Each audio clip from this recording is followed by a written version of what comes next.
My name's Juliana, and where do I begin? My husband Craig and I decided to move our lives and our son to the island of Sardinia in Italy, my father's homeland. Join us on our new journey as I share my culture, heritage, and passion for all things Simply Sardinian.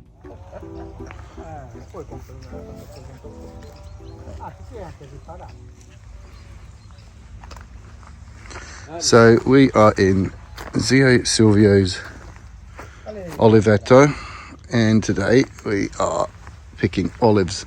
He's done some of the trees already, but as you can see, we have a lot more to do.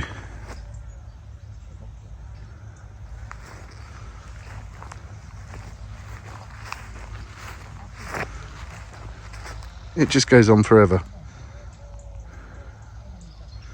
And it's just me and not Juliana. She is still wrapped up, having a cup of tea at home, while the rest of us graft. This is the equipment that you use.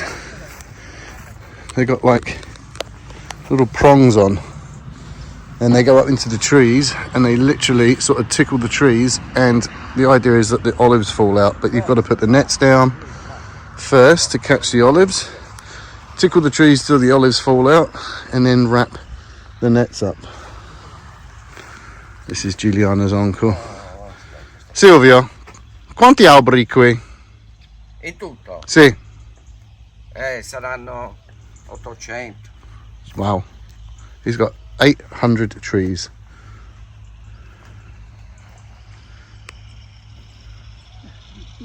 I can actually hear someone else down there doing it as well. You can hear the machine. Right, we better get to it. So, this is us put these giant nets down, and then what happens is the olives then fall, land in the nets like that, and then we pick them up at the end, put them into these crates, and then we'll take them to get pressed. But if you can see, we had such big storms here the other week that it's blown a lot of the olives already. There was a lot already on the floor. We lost a fair bit. There's still plenty on the trees, but a lot have fallen. But with 800 trees, I'm sure there will be enough oil.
So far, so good.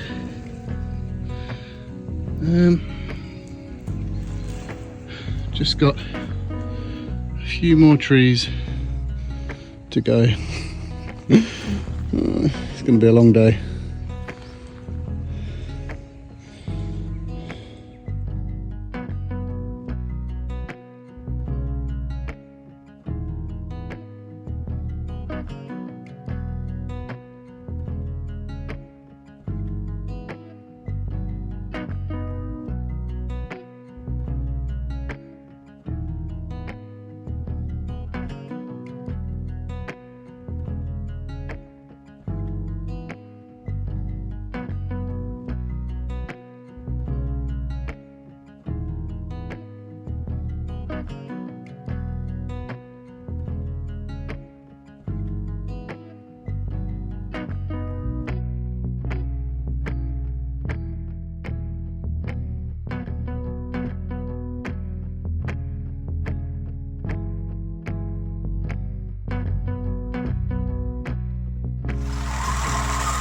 And this is the end product.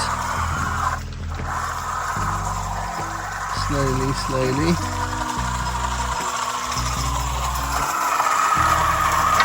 Still got a few more to do.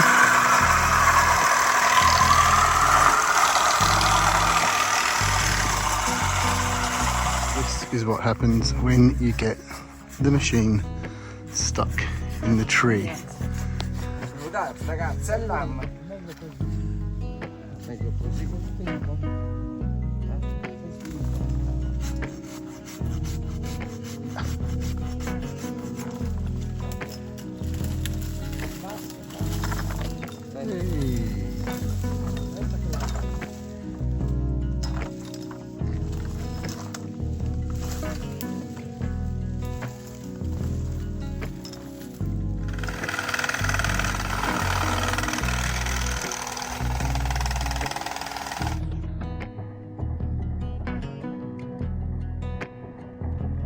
Le olive.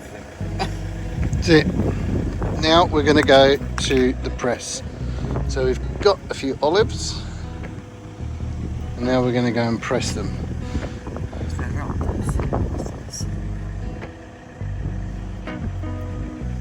Let's go.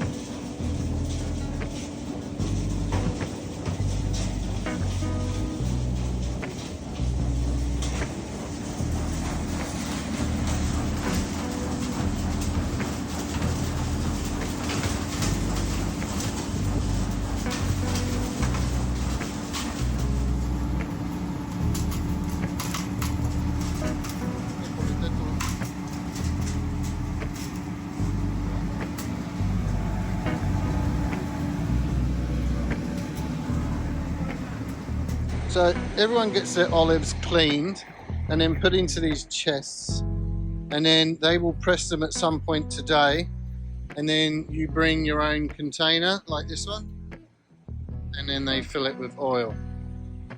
So this is the queue.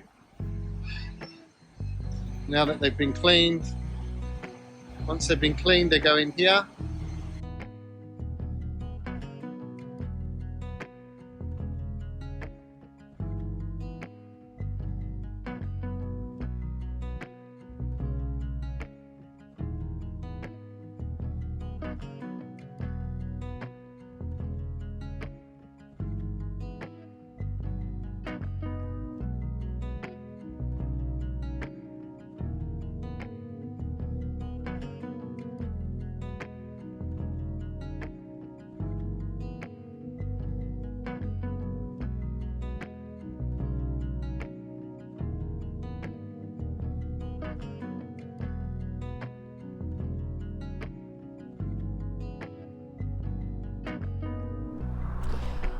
So we have come up to my uncle's olive grove where Craig has been working the past few days helping my zio Silvio bring in the olives. So it is right next to, well, I think that's a lake over there, and then behind us is the sea.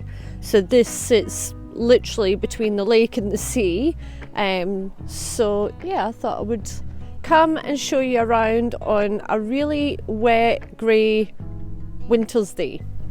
About 150 years old. We've got 10 left to do. Got that one there, this one, this is full.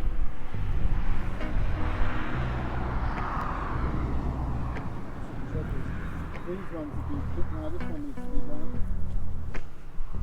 1, 2, 3. That one is finished.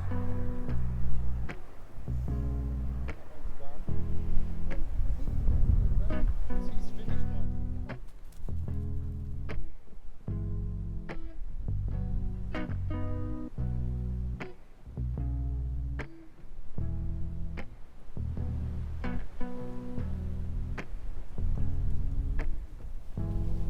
So we are here at the Oliveto.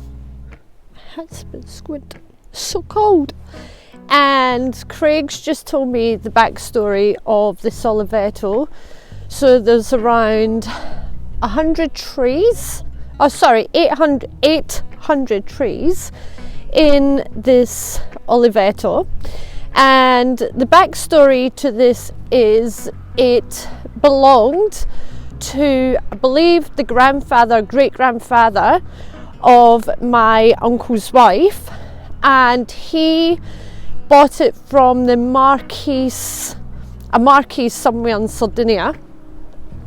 And the area that we're in is called Cenis. This is the name of this zone, and there was never olive groves here, which is strange because I would just have thought that the whole of Italy, including Sardinia, would have had olive groves like ever.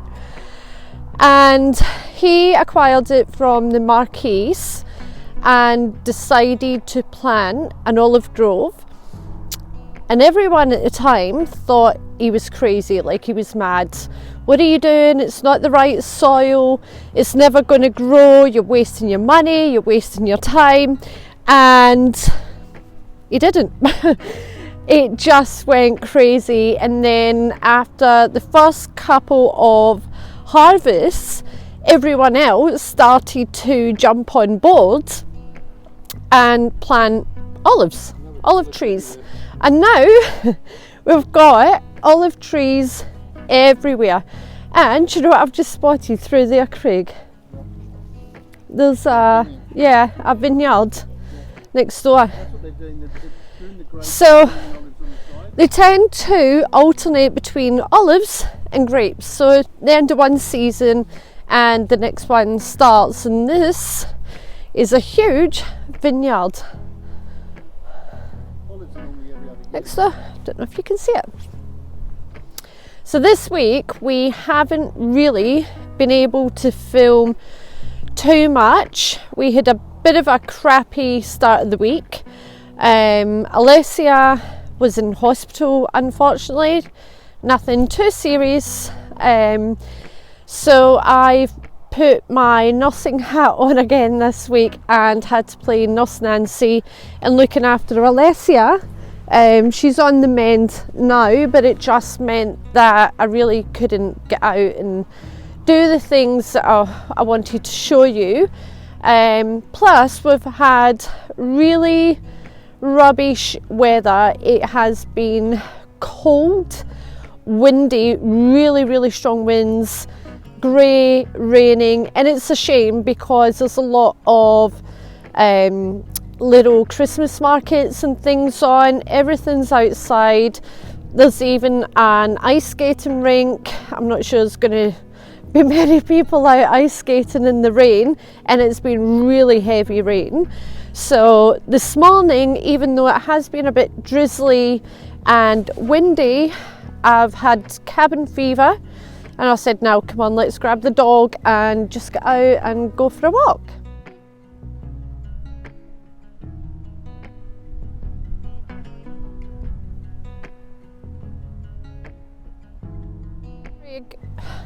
Craig was just pointing out that we've had so much rain that at times they haven't been able to come out and actually collect the olives, and we know a few families that haven't even been able to start yet. But this plant here is it's jaggy, is asparagus, and asparagus season doesn't really start until around February, and already we have got asparagus popping up, and they always seem to pop up at the base of the olive trees. So see, yeah, there's another one there. And Aussie Dog is absolutely loving his retirement in Sardinia, running through the olive groves. He looks so happy.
So we've decided to come along to our favourite beach called Saludi, and this is the white quartz beach that Saludi is famous for. This is Aussie's first time at the beach, and these are the kiosks. Now these kiosks are normally during summer absolutely packed. They have a restaurant and a little bar, so you come straight off the beach and you just walk over here. They put all the tables and chairs out, some sunshades, and you can have a really good seafood lunch, or you can come up, get a panino, have a cold beer, have an ice cream. And unfortunately, one of these kiosks, this is owned by one family, and the two that you can see in the distance is owned by another family, and both families belong to our town Cabras. And last week, the one that you can see in the distance unfortunately burnt down, or had a really big fire in it, which is really sad, because it's sort of like quite iconic, these kiosks up here.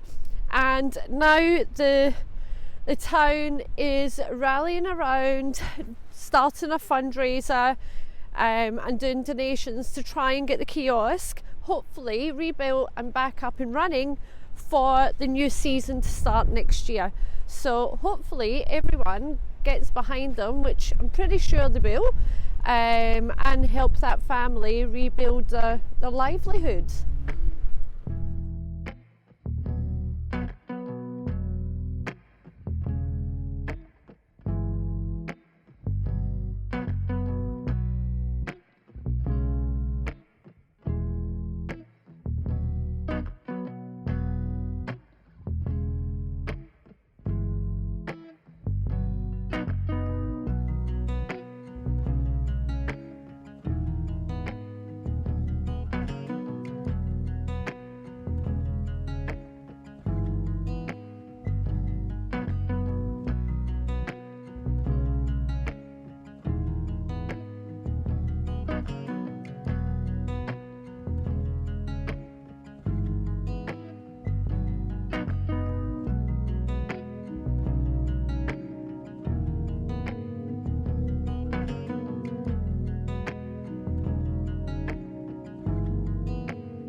Given it's a Sunday, we are going to a friend's bar at Maurizio for a Christmas cocktail that he started making because it's aperitivo time, and I think he has got is it a mandarin spritz, because it's mandarin season, so he's doing mandarin flavoured spritz. So we're going to go try it because we're always in the hunt for a good Christmas cocktail to make Christmas Eve and Christmas Day.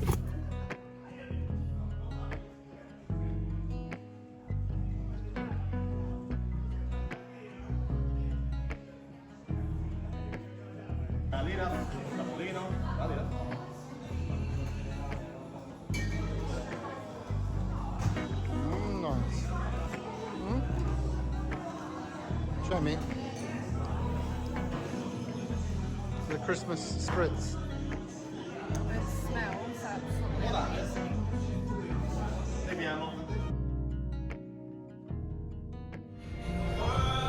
So, you seem to be double parked. Yes and no. There is a very reasonable explanation for this. Go on then. So we've come in to Maurizio's bar time, to try out the Christmas cocktail that he's been advertising all week, and it's a mandarin spritz. And You drank someone, one before you yeah, could because explain how it was made. someone very kindly bought us a drink, and then it is really rude not to reciprocate.